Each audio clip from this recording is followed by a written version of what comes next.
군대. 에베소서 6장 10절에서 18절 말씀입니다. 끝으로 너희가 주 안에서와 그 힘의 능력으로 강건하여지고 마귀의 간계를 능히 대적하기 위하여 하나님의 전신갑주를 입으라. 우리의 씨름은 혈과 육을 상대하는 것이 아니요 통치자들과 권세들과 이 어둠의 세상 주관자들과 하늘에 있는 악의 영들을 상대함이라.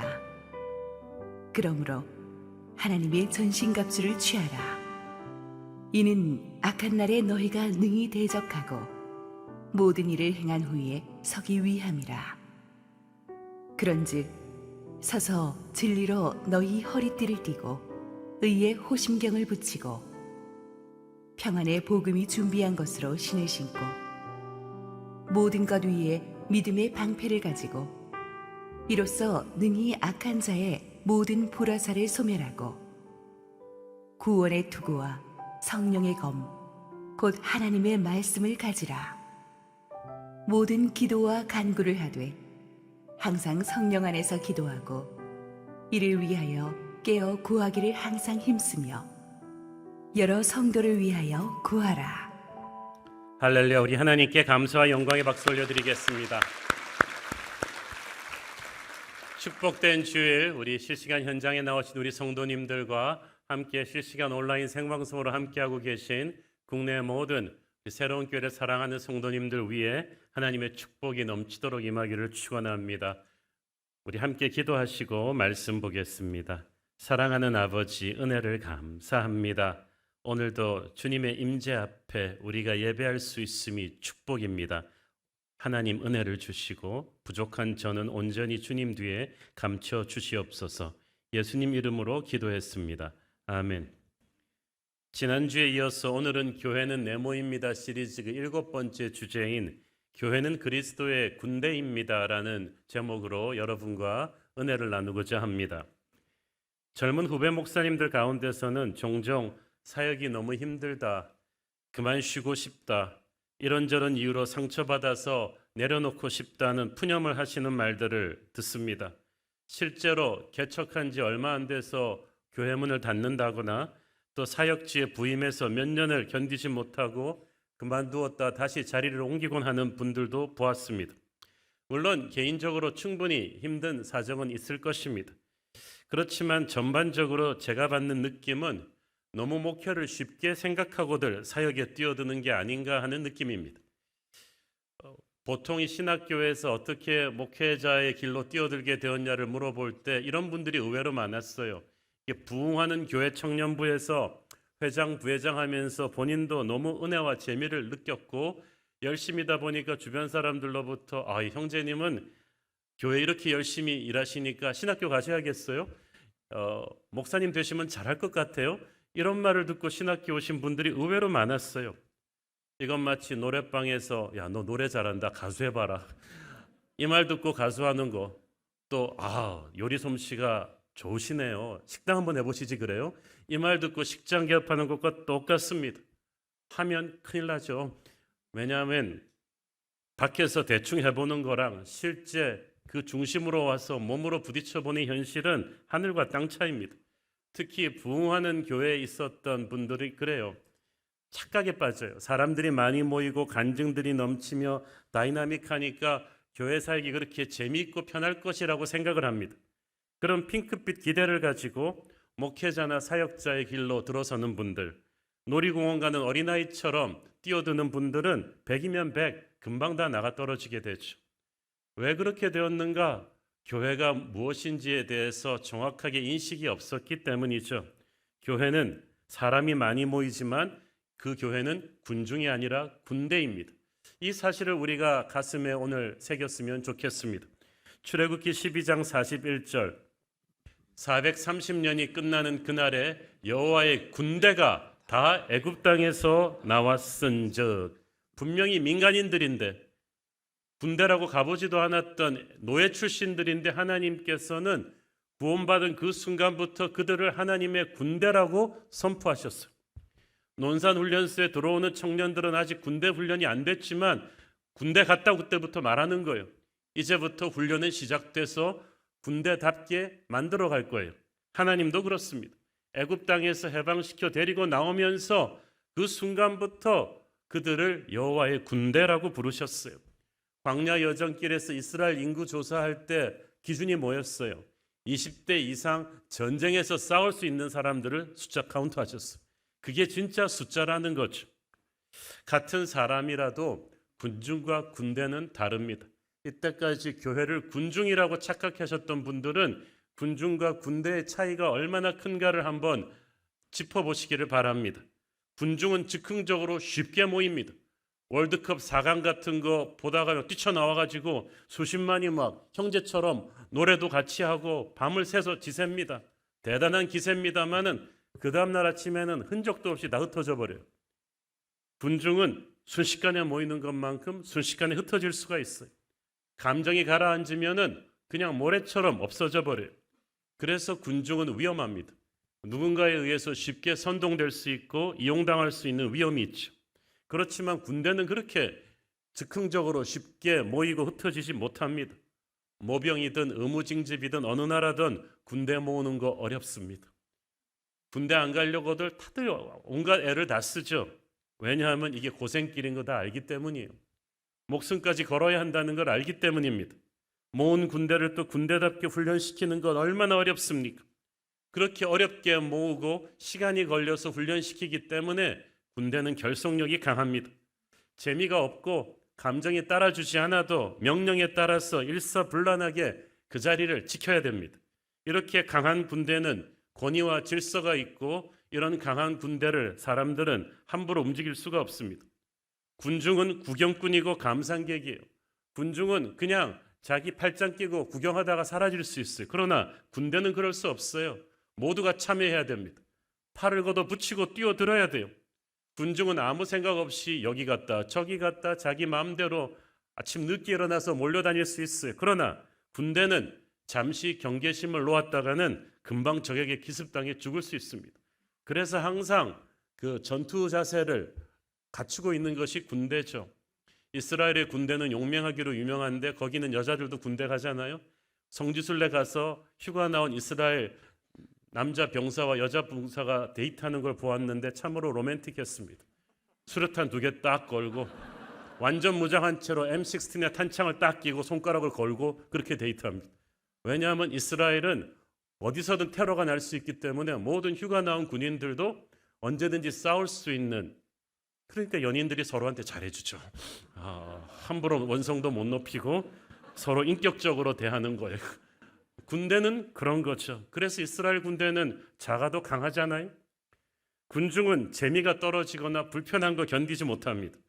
그러나 군대는 고난을 견디는 게 기본입니다. 군용으로 나온 모든 옷, 음식, 물건은 튼튼하고 질깁니다. 온갖 고난을 견디도록 만들어졌기 때문이죠.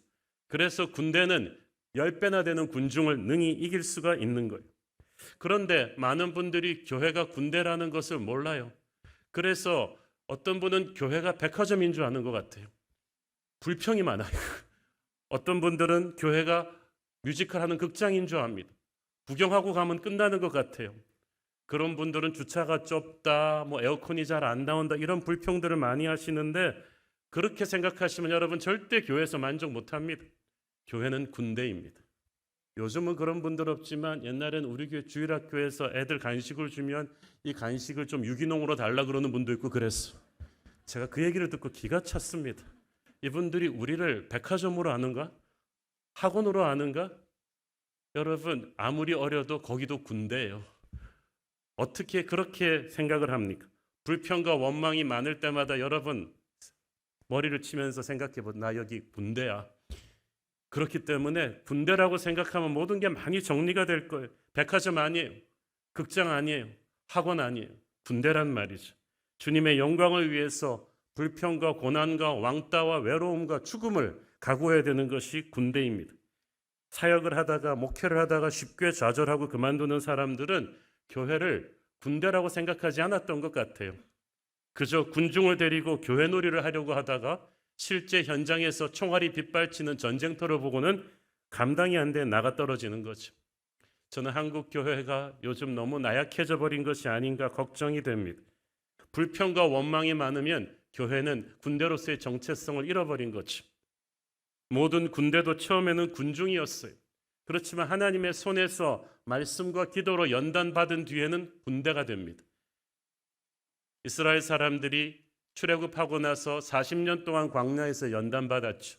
그리고 나서야 약속의 땅으로 진군해서 전쟁을 할 수가 있었어요. 군대는 꿈만 꾸거나 말만 하지 않습니다. 군대는 반드시 행동해야만 하는 거죠. 그래서 군대가 무서운 거예요. 아무도 함부로 업신여기지 못합니다. 주님께서는 군중을 교회를 통해서 군대로 만드셨어. 세상 권세 잡은 마귀의 세력을 물리치고 하나님의 나라 확장하기를 원하신다고 믿습니다. 군대에서 필요한 것은 주적이 무엇인지를 분명히 하는 거예요. 적이 누구냐? 우리 하나님의 자녀들이 맞서야 될 적이 누군지를 분명하게 아는 것 중요합니다. 12절 읽습니다. 우리의 씨름은 혈과 육을 상대하는 것이 아니요 통치자들과 권세들과 어둠의 세상 주관자들과 하늘에 있는 악의 영들을 상대함이라. 혈과 육, 사람이 아니란 거죠. 사람 미워하지 말고 사람 뒤에 있는 악의 권세를 보라는 거죠. 영적 전쟁을 접근할 때 두 가지 극단이 있는 것. 한쪽 극단은 요즘 세상에 귀신이 어딨냐? 과학적으로 상식적으로 이해할 수 없다. 마귀 같은 거는 존재하지 않는다고 믿는 사람들이고, 이런 사람들 마귀가 제일 좋아합니다. 또 한쪽 극단은 모든 것을 귀신의 장난으로만 보는 사람. 감기 들어도 감기 마귀가 붙었다 그러고, 자기가 공부 못해서 시험 떨어져 놓고 이렇게 막 지성의 마귀가 붙었다 그러고, 그렇게 모든 걸 귀신의 장난으로만 해석하는 것도 잘못된 거죠. 영적 전쟁에서는 이 양극단이 아니라 분명히 마귀가 존재하지만 모든 것이 마귀의 장난은 아니고, 우리는 이 마귀의 이 세력의 실체를 분명하게 알아야 돼요. 마귀 조직도 군대거든요. 그런데 그 군대 조직에 보면 12절에서 바울이 네 가지로 나눠서 설명하죠. 첫째는 통치자들, 어떤 특정 지역과 분야를 장악하고 있는 세력을 가리킵니다. 가령 라스베가스 같은 도박의 도시는 이 탐욕의 영이 가득합니다. 거기 가면 사람들이 그 분위기에 휩쓸려 가지고 그냥 집 날리고 차 날리고 수십만 불짜리 판돈을 막 홀린 듯이 다 쏟아버려 버리잖아요. 탐욕의 영이 가득한 도시죠. 또 시카고같이 총기 사고, 범죄 사고가 많은 도시들이 있어요. 거기는 폭력의 영이 가득한 거예요. 한 지역을 장악하고 있는 마귀들이 얼마나 많은지 몰라요. 누가복음에 보면은 거라사 지방에 주님이 맞닥뜨린 한 명의 귀신 들린 사람에게 군대 귀신 한 6천, 8천의 귀신이 들려 있었다고 했어요. 그냥 득식을 합니다. 둘째는 권세들이죠. 악하게 사용되는 세상 권세들을 말하는데, 백악관, 청와대, 국회, 검찰 이런 데는요, 권력에 이글거리는 이 욕망의 화신들, 그 인간들 뒤에서 부추기는 마귀의 세력들이 굉장히 많습니다. 그래서 높은 자리에 올라가면 조심하셔야 되는 거예요. 기도를 굉장히 많이 해야 돼요. 클린턴 전 대통령은 자기는 대통령을 하면서 영혼을 팔아야만 했다고, 그렇게 영혼을 팔아야 할 수 있는 게 정치라는 걸 몰랐다고 했어요. 이 권력의 그 실체 뒤에 이 마귀들이 우글거려요. 셋째는 어둠의 세상 주관자들, 우리가 눈에 보는 모든 악한 조직들 있잖아요. 뭐 야쿠자라든지 마피아라든지 IS 테러 조직이라든지 거짓 이단 사교 조직들이요, 인간의 힘으로 그렇게 왕성하게 커갈 수가 없어요. 악의 세력들이 뒤에서 딱 힘을 준다는 거예요. 네 번째가 하늘에 있는 악한 영들인데, 이게 마귀의 총사령탑이죠. 한때 하늘나라 예배를 관장하는 천사장 루시퍼가 교만해서 타락해서 추방당하니까 하늘의 천사 3분의 1을 데리고 내려왔어. 그들이 마귀의 톱들이, 그들이 지금까지 말한 모든 어둠의 권세를 뒤에서 조종하고 움직이는데, 경험이 많아서 교활합니다. 지혜롭습니다. 그리고 끈질기고 잔인합니다. 삼킬 자를 찾고 있죠. 이들의 핵심 타겟이 하나님의 백성들이에요. 하나님의 백성들을 공격하는데 마귀의 중요한 이 전략 목표는 딱 두 가지. 하나는 사람들이 하나님의 백성 못 되도록 하는 것, 예수 안 믿게 하는 것, 못 믿게 하는 것이고, 둘째는 이미 예수 믿은 사람들이 더 이상 선한 영향력을 끼치지 못하도록 그들을 타락시키고 영적으로 마비시켜 버리는 거지. 이를 위해서 마귀들이 얼마나 열심히 움직이는지 몰라요. 그러나 우리가 기억할 것은 예수님은 이미 갈보리에서 마귀의 세력을 괴멸시키셨습니다. 우리는 예수님의 승리를 우리의 것으로 확보한 이미 승리한 군대이고 마귀는 지금 최후의 발악을 하고 있는 것뿐이에요. 그러므로 예수 이름의 권세를 우리가 믿어야만 합니다. 그래서 예수님을 확실히 믿고 거듭난 한 사람 크리스찬의 존재는 어둠의 군대를 능히 공포에 떨게 할 힘이 있다는 것을 알아야 돼요. 예수 믿은 지 일주일도 안 되는 꼬마가 있었어요. 그 마을에 유명한 그 내림굿하는 무당의 굿판에 이 꼬마가 딱 나타나니까 무당이 굿을 못합니다. 신들려야 할 수 있는 그 굿판을 하지를 못하고 비명을 지릅니다. 이 자리에 예수 믿는 사람은 당장 나가라. 그 꼬마가 있는 한은 못했던 거예요. 어떤 어둠의 권세도 예수님을 믿는 그 한 사람 앞에서 두려워 떤다는 것을 여러분이 믿으셔야 돼요. 자, 마귀가 아무 생각 없이 움직이는 게 아니죠. 전략이 있죠. 11절에 보면 마귀의 간계를 능히 대적하기 위하여라 돼 있죠. 이 간계라는 말은 아주 교활한 계략을 말합니다. 마귀의 가장 중요한 계략은 하나님과 우리 사이의 관계를 이간질시키는 것입니다. 하나님과 우리와의 관계를 끊을 수는 없으니까 그 관계를 방해합니다. 어떻게 방해합니까? 예배 시간을 흐트러버려요. 생략해버리게 하고 기도의 시간, 예배의 시간을 자꾸 방해하는 거예요. 딴 생각하게 하고 바빠서 못하게 하고. 그래서 예배와 기도가 흐트러져 버리면 하나님과의 관계가 병들기 시작해요. 여러분의 예배와 기도가 무너지잖아요. 자꾸 하나님을 오해하기 시작합니다. 하나님을 의심하기 시작하고 그러면은 모든 게 무너지는 거예요. 또 마귀는 믿음이 어린 초신자들 건드리죠. 교회에서 상처받은 사람들 건드리죠. 너무 바쁜 사람들 더 바쁘게 만들어버리죠. 그게 마귀의 밥이 되는 거예요. 그러니까 굉장히 조심하셔야 돼요. 믿음이 어린 초신자들을 우리가 영적으로 잘 관리해줘야 됩니다. 또 마귀는 영적 지도자들을 집중적으로 공격합니다. 영향력이 크기 때문에 목자 하나를 넘어뜨리면 그 뒤에 딸려있는 수많은 양떼들을 같이 시험 들게 할 수 있다는 걸 마귀는 잘 알고 있어. 그래서 마귀의 그 영적인 전쟁의 사격은 거의 영적 지도자들한테 많이 집중되고 있어요.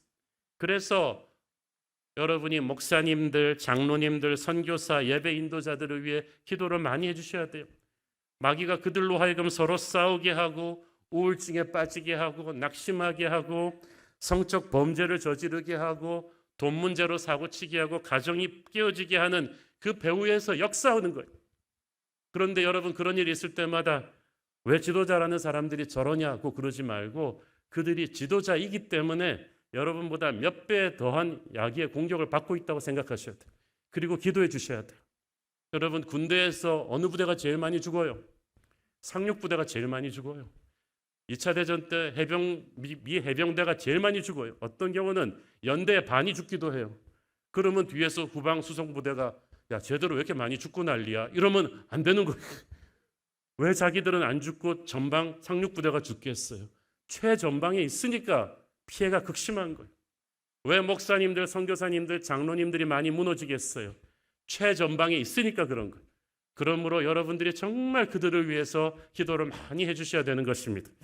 또 마귀는 분열의 영입니다. 남편과 아내, 부모와 자녀, 형제 간의 관계를 파괴시켜서 지금 가정을 깨어버리는데 얼마나 마귀가 일조하고 있는지 몰라요. 또 교회들이 교파로 나뉘고 교단으로 나누고 또 교회와 교회들끼리 분열하고 싸우고 만드는데 천재예요. 여러분 그래서 교회에서 아무리 좋은 취지라고 해도 형제들 간에 얼굴을 붉히고 언성을 높이고 관계가 부서지게 만든다면 모든 걸 스톱하시고 기도해야 돼요. 일이 중요한 게 아니거든요. 마귀가 든 거예요. 그래서 우리가 금식하고 기도하며 이걸 분별하고 이겨야 되는 것입니다. 마귀가 이렇게 무섭게 다양한 전략으로 들어오기 때문에 우리의 힘으로는 이걸 싸울 수가 없어요. 13절 시작. 그러므로 하나님의 전신갑주를 취하라. 이는 악한 날에 너희가 능히 대적하고 모든 일을 행한 후에 서기 위함이라. 자, 하나님의 전신갑주를 취하라는 말은 입어두라는 말입니다. 전투 터지고 나서 입을 수는 없잖아요. 항상 입어두는데 전신갑주, 온몸을 커버해야 되는 갑옷을 입고 일단 이 전투로 들어와야 된다는 거죠. 악한 날에 너희가 서라. 이 서라는 말이 자주 나와요.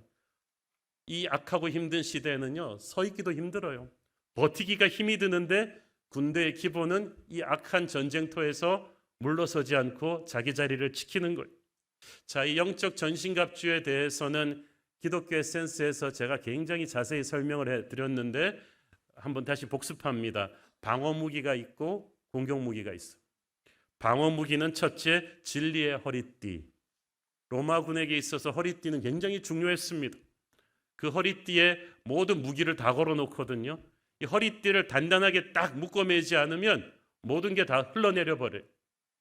허리띠는 진리의 허리띠, 예수님의 말씀이에요.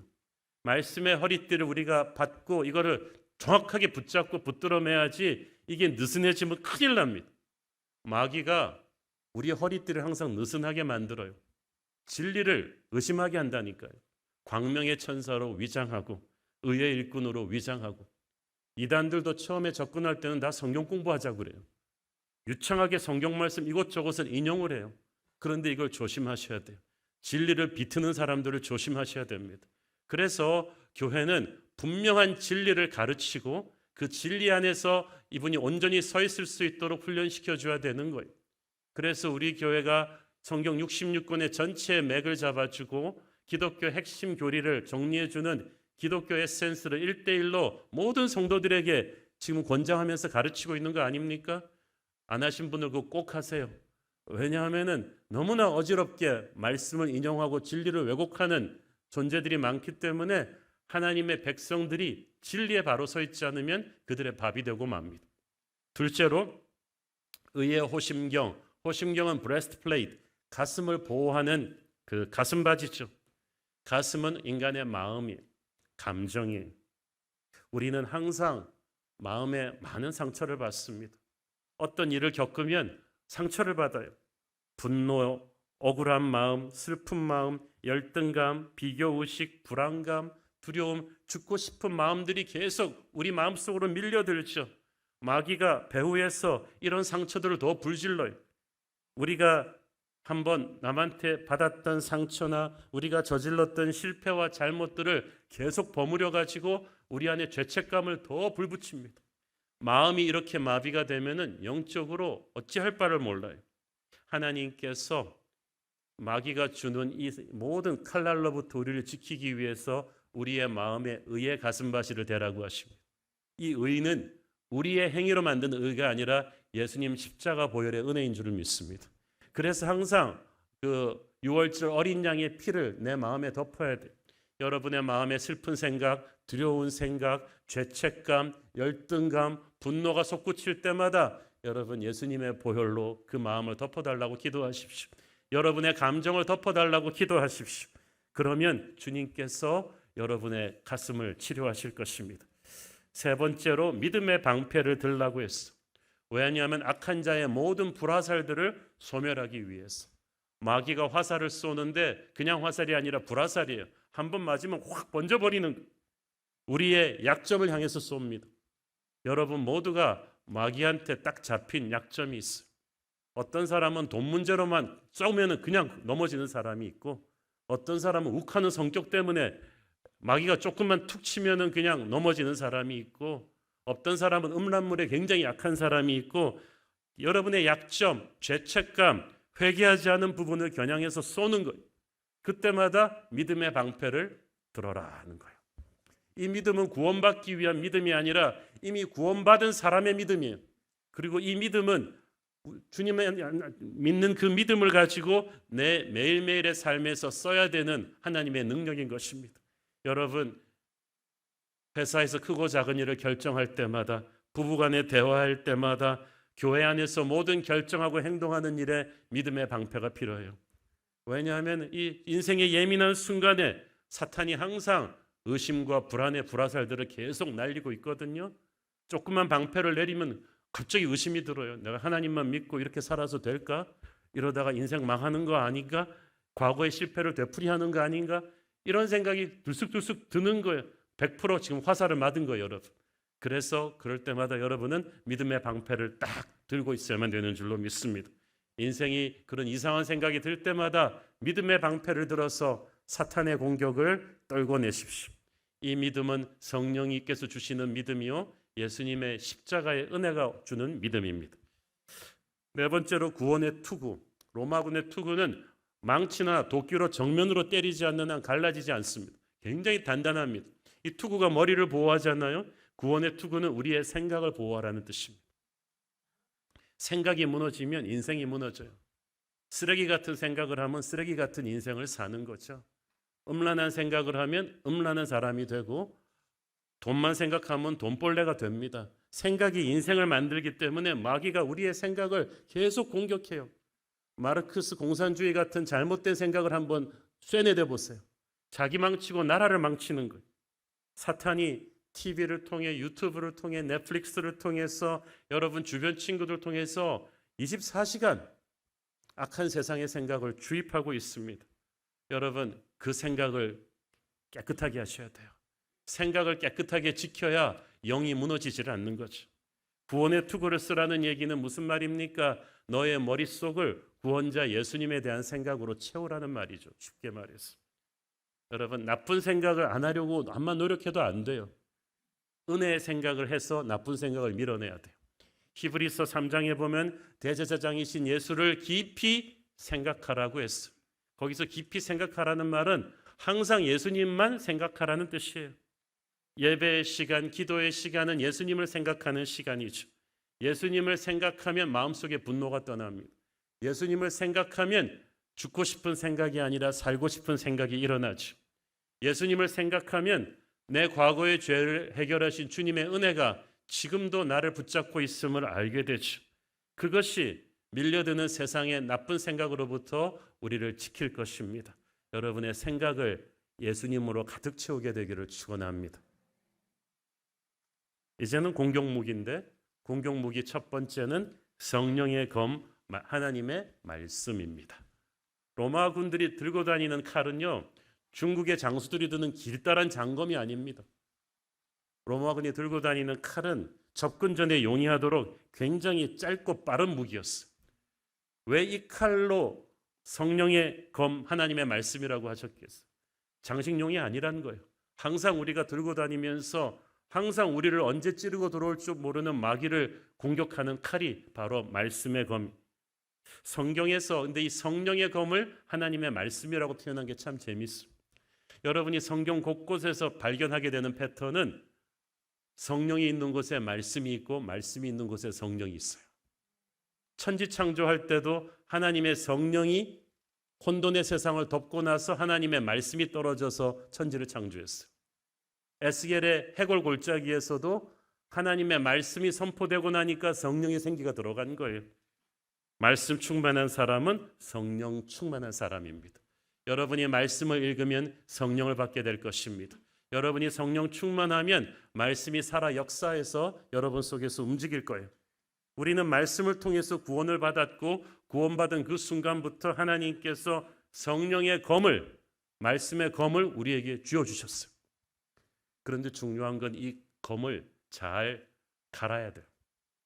어떤 분은 주일날 집에 가서 검을 딱 던져버리고 일주일 내내 가만 놔둬.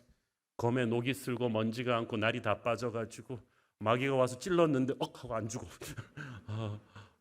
장난하냐? 검을 갈아놓은 적이 없으니까. 여러분의 검은 관상용입니까? 전투용입니까?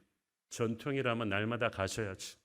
날마다 새벽을 깨우면서 기도할 때 성령의 검, 말씀의 검이 날카롭게 갈립니다.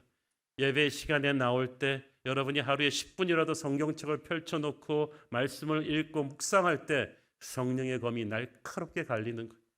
그렇게 강한 용사에 날카롭게 벼려진 이 말씀의 검은요, 마귀가 오기만 해도 그냥 확 베어져 버리기 때문에 능력이 있어요.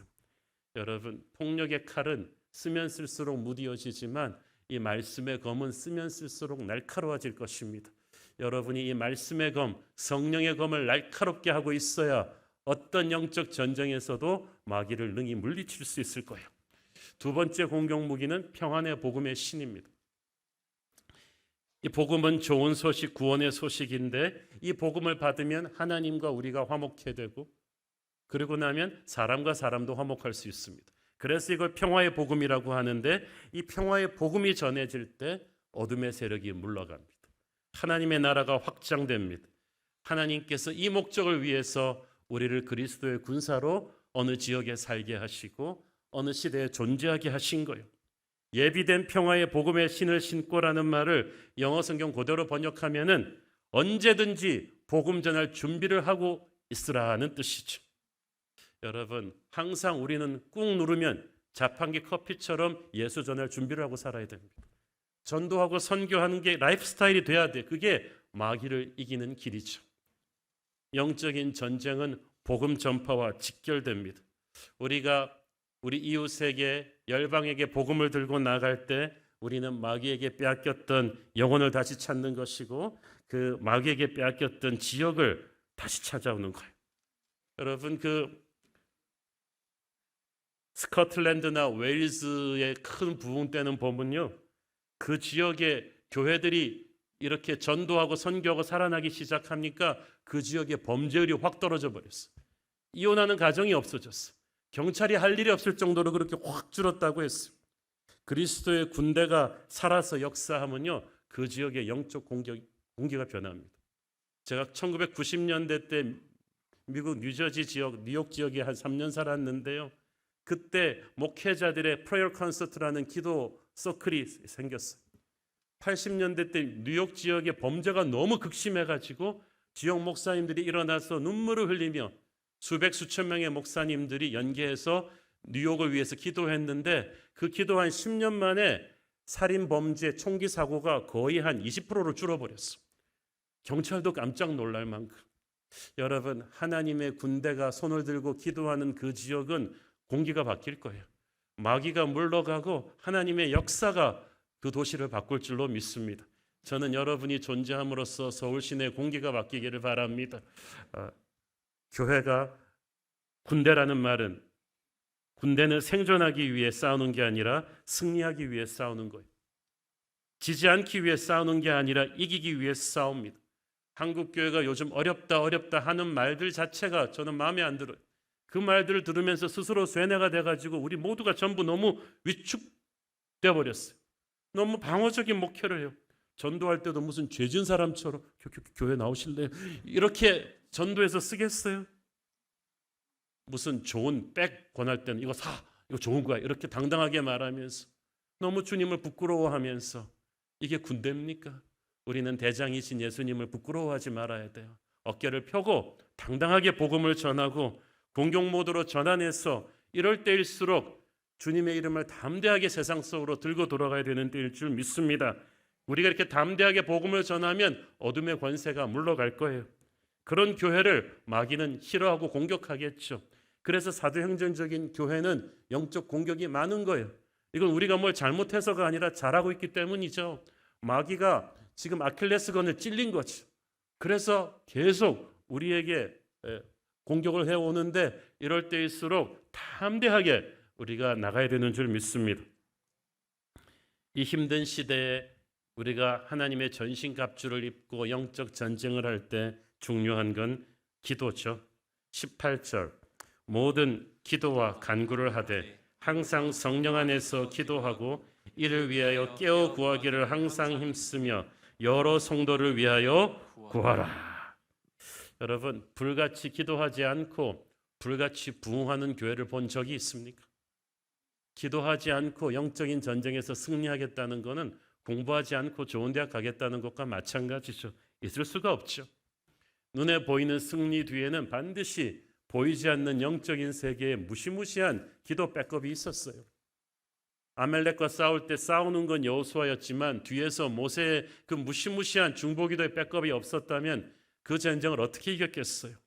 영적 전쟁은 성령의 힘으로 하는 것이고 성령의 사람은 기도하는 사람인 줄로 믿습니다. 기도하는 교회가 강한 군대예요.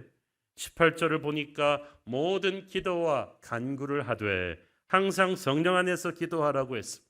모든 기도에는 여러 가지 종류가 있어요. 너무 기쁠 때 감사해서 터뜨리는 축제의 기도가 있습니다.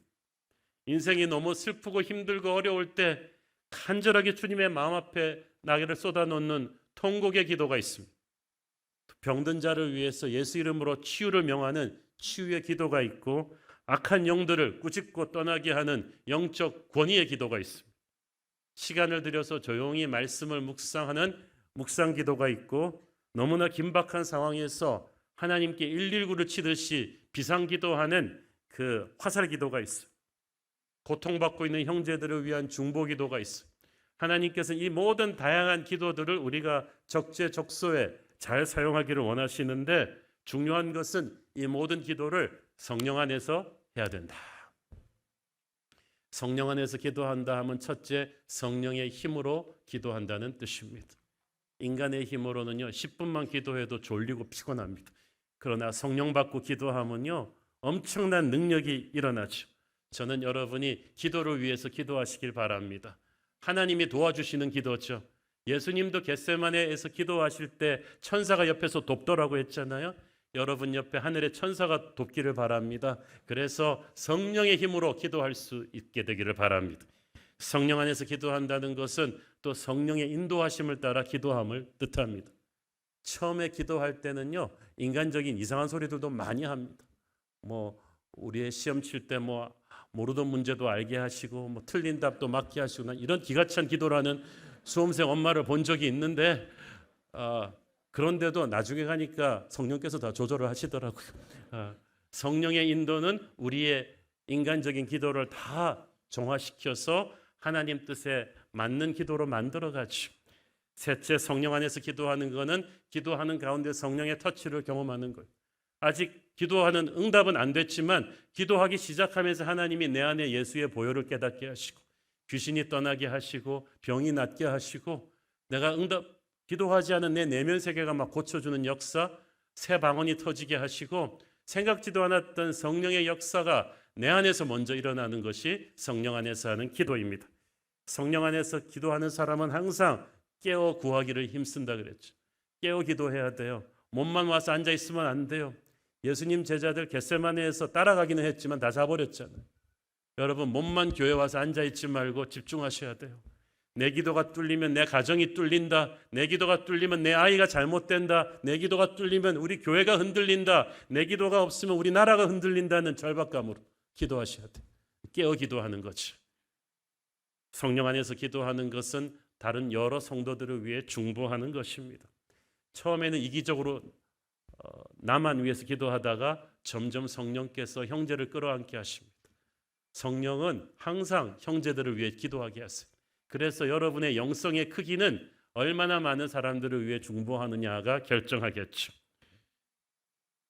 마지막으로 우리는 그리스도의 군사가 아니라 군대입니다. 복수형이에요. 함께 싸우란 뜻이죠. 혼자서 아무리 잘 싸워도 그것은 조폭입니다. 군대는 함께 싸우는 거지. 13절에 보니까 악한 날에 너희가 능히 대적하고, 여기서 너희라는 말은 함께라는 뜻이죠. 믿음의 방패도 혼자 드는 게 아닙니다. 로마군의 방패는 조립형이에요. 딱딱딱 각을 지어서 붙이면 수백 수천 개가 딱 붙이면은 거대한 딱정벌레처럼 돼요. 이게 그 다음 층에서는 이렇게 올리고 이렇게 하면은 거대한 딱정벌레처럼 해서 전진하면 탱크 같대요. 전차가 와도 뚫지 못하는 거예요. 함께 있음으로 해서 아무도 뚫지 못하는 게 믿음의 방패인 거예요. 복음의 신도 함께 신고 가야죠. 기도도 개인 기도보다 합심 기도가 훨씬 강력해요. 너희 중에 두 사람만 땅에서 마음을 모아봐서 기도해봐라. 내가 하늘에서 이룰 것이라고 하셨어요. 그래서 여러분 희한해요. 혼자서도 예배할 수 있죠. 그렇지만 함께 와서 할 때는 비교할 수 없는 감동이 폭발합니다. 태산같이 힘든 문제가 있어도 함께라면 이길 거예요. 이 전신갑주를 입고 방패를 댄다는 것은 우리가 서로의 빈틈을 커버해 줘야 된다는 거죠.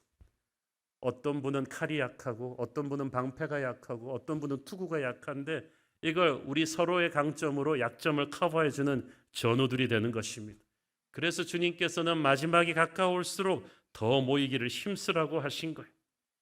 사랑하는 여러분, 말씀을 정리하면서 묻겠습니다. 여러분이 이때까지 교회를 뭐라고 생각하고 신앙생활 하셨나요? 백화점이라고 생각하셨어요? 그래서 이것저것 그게 불평이 많으셨어요? 학원이라고 생각하셨나요? 공부만 하면 된다고 생각하셨나요? 극장 관람객이라고 생각하셨어요? 최고의 퍼포먼스를 기대하고 만족치 않으면 실망하셨나요? 교회는 군대입니다. 백화점 고객은 불평이 많지만 군대는 불평이 없어요. 군대는 오직 총사령관에 대한 순종과 죽겠다는 각오와 감사함이 있을 뿐이죠. 여러분, 우리가 정신 차려야 돼요. 우리 성가대도 군대예요. 성경에 나와요. 적의 대군이 올 때 여호사밧의 성가대가 앞장서서 적을 괴멸시켰어요. 그래서 제가 항상 얘기하잖아요. 성가대의 음악성보다 중요한 게 성가대의 기도다. 우리 성가대 한 명 한 명이 말씀 충만, 기도 충만하면 그 찬양 듣고 귀신이 쫓겨나가는 거예요. 우리 성도들이 살아나는 역사가 있는 거예요.